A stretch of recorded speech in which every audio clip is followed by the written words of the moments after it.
and welcome to the top 10 Star Trek board games. I'd like to talk a little bit about my experience with Star Trek, which is not much. I've seen the entire first run of the Star Trek television show. I ended up watching it. My daughter, who was very young at the time, ended up just sitting in and watching with me.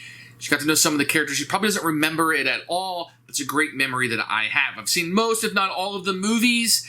I've seen the old ones and the new ones with Chris Pine. I've seen some of the Next Generation. I've seen an episode here and there, but I am far from a Trekkie. Yet, I really like the universe. I really like the characters, and when a board game comes out with Star Trek, it's definitely an IP that I find appealing. And sometimes you see people who, would hate something like this, I can't stand Star Trek. And you have, the Trekkies who are in love with it. And you have somebody like me where if something new comes out, it's kind of cool, maybe I'll watch it. I haven't seen Discovery, I haven't seen Picard, I'm not really into it that much, but I am into it. I enjoy it, I like it. So that's where I'm going to come from Star Trek. So if you're asking me who, the character is who popped up on one episode, probably not going to know. If they're included in the game and you say, hey, he was in this episode, that's why this happened, blah, blah, blah. I'm like, cool, that's really neat they put it into the game, and I enjoy that kind of thing. But I'm not a Trekkie, I'm not a hater, I've watched a lot of it, so I'm somewhere in the middle. So let's jump into the top 10 Star Trek board games. Now, when I looked at this, the number one criteria was how much did I enjoy the game, the board game.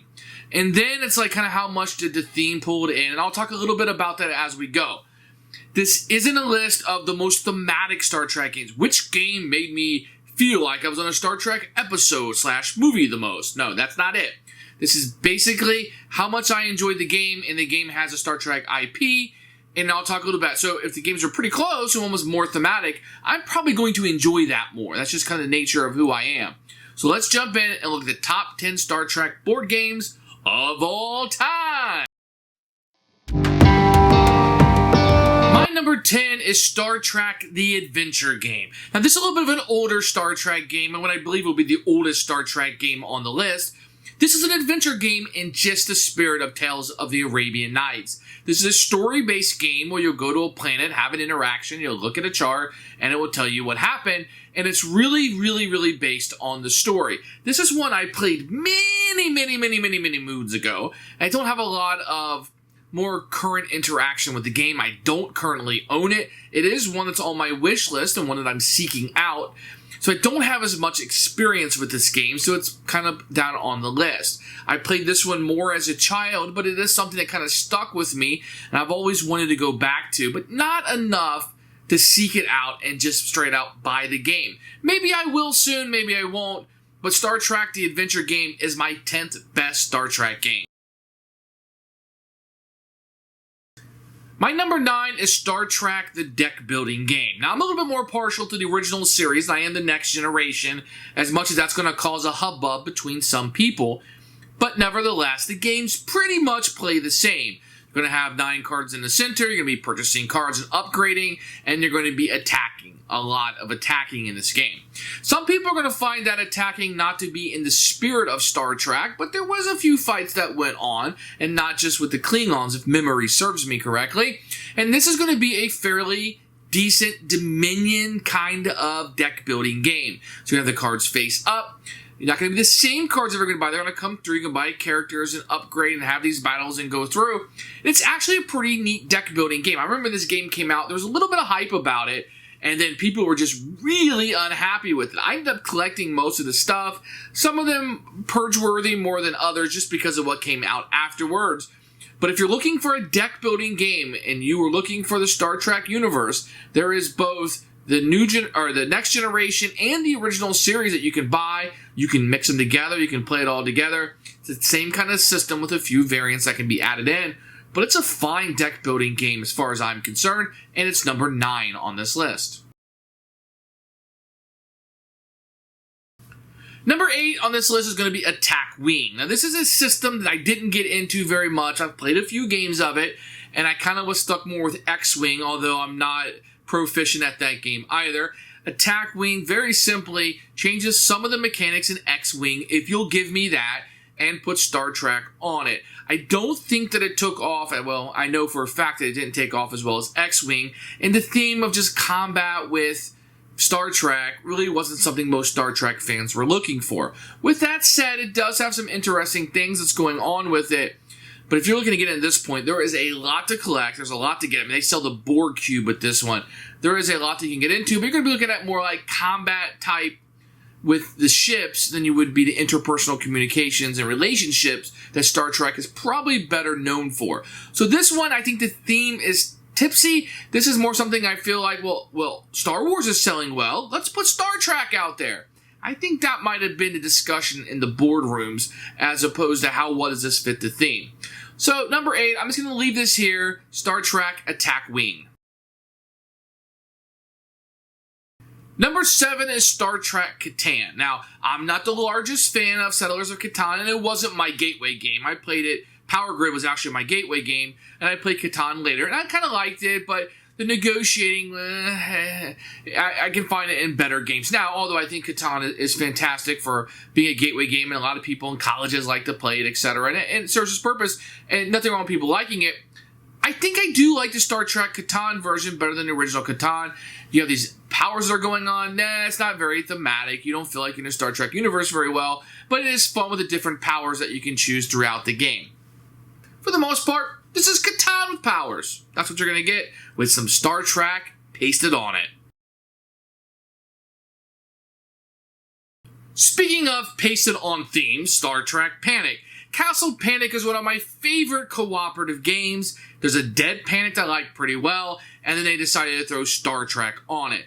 It's actually kind of a neat Panic game, how the ship will kind of move around the board. I like that movement, but this is probably, without question, probably the deepest one of the 3 or more complicated to learn.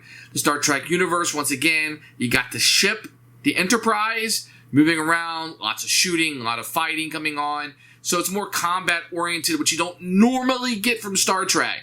So it's still a little bit more of a pasted-on theme, but I do like the Panic universe, and we're starting to get into what I feel are the better games on this list, but we're still, like Attack Wing, we have another game, and we're just pasting Star Trek onto it. So, for me, Star Trek Panic is probably honestly not where I would start out with the Panic universe, unless you're a huge Star Trek fan. I'd probably stick with Castle, because it has the most expansions and things you can kind of add in and sprinkle in based on what you like. But if you like the Star Trek theme and you want Panic, then perhaps you'd go with Star Trek Panic. Number 5 is probably going to be the most controversial game on this list, as it's not a very well thought of game, but it's one that I like, and it was featured on Tabletop, and that's Star Trek 5-Year Mission. This is just a simple dice rolling game. You can totally be screwed by the dice. You're going to have some cards that will be able to upgrade and give you some mitigation of the dice, but at the end of the day, you can totally be screwed by the dice. Does it feel like you're playing Star Trek? I don't know. All the characters are there, and you can flip them over, and the Next Generation is there. I think there's a Wesley Crusher promo. Am I wrong? My memory's serving me. I like this game. This is something I'll just sit down and play solo and kind of go through with it. I don't want to play this multiplayer. Maybe with my wife I'd be okay, but I don't want to sit while 4 people roll the dice. I'll just play multiple characters myself, and it works perfectly. So this is kind of more of like a solo experience, kind of shoving that in a little bit, if you will. But that's my preferred game. This is my list. This is what I'm making. So Star Trek 5-Year Mission, will be number 5. How'd that work out? Nice. Number 4 on the list is Star Trek Expeditions. Now, this one's going to be based off, I believe, just the first Chris Pine movie with the newest, or at the time, which is current, the newest Star Trek universe, if you will. And what you're going to get here is a Reiner Knizia game about teleporting or transporting down to the areas of the different planets and then going on adventures and meeting certain goals. This is one game that when it came out, it was hyped. People liked it, and then it just fell off. It doesn't have a lot of replayability. The components are not that great. And it's based off probably a Star Trek, the movies that kind of went downhill as they went and wasn't as beloved as it first was. But I do enjoy this game, and I like it. Once again, it's probably more of a solo experience. I might play multiple characters, or I might just play with 2 people, maybe play multiple characters. But I like this game as a solo experience. And once again, you know, I'm comparing this to what other Star Trek universe games that are out there, right? So it's not like I could pick Agricola or say, you know, Terra Mystica is better. Maybe, but, you know, I compare to other Star Trek games, and this is one that I would say is pretty darn good.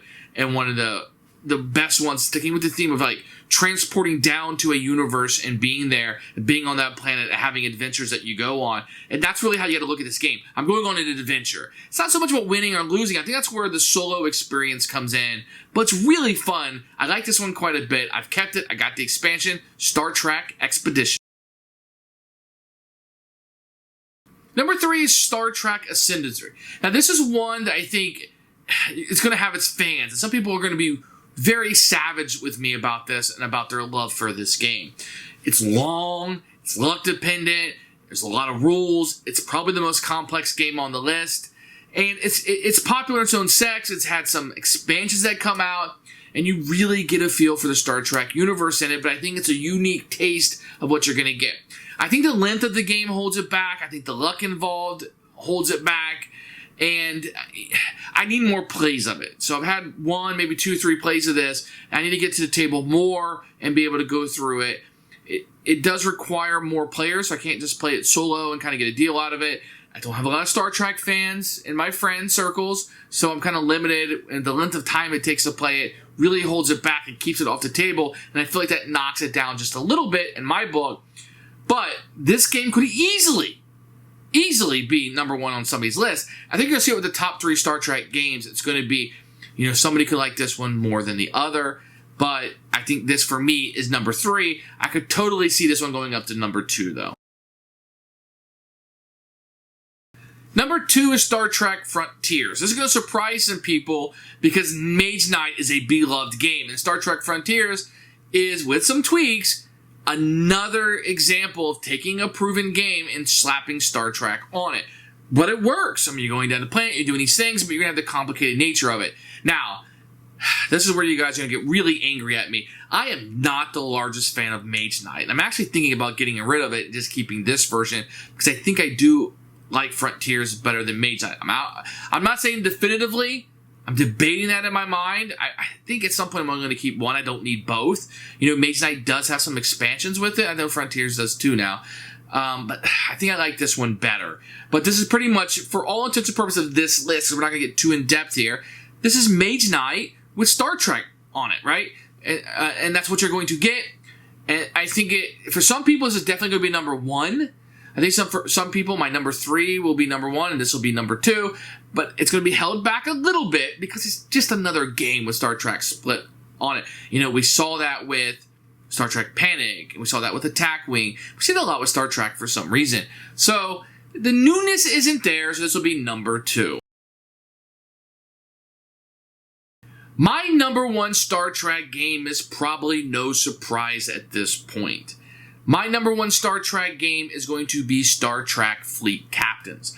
This is one of my favorite games of all time. And I'm not even like the biggest Trekkie in the world. This is a really fun experience. Now, for the most part, this is a 2-player game. There is an expansion that can bring a 3rd player into the game. And I think the game works fine, although I really enjoy it as a 2-player game.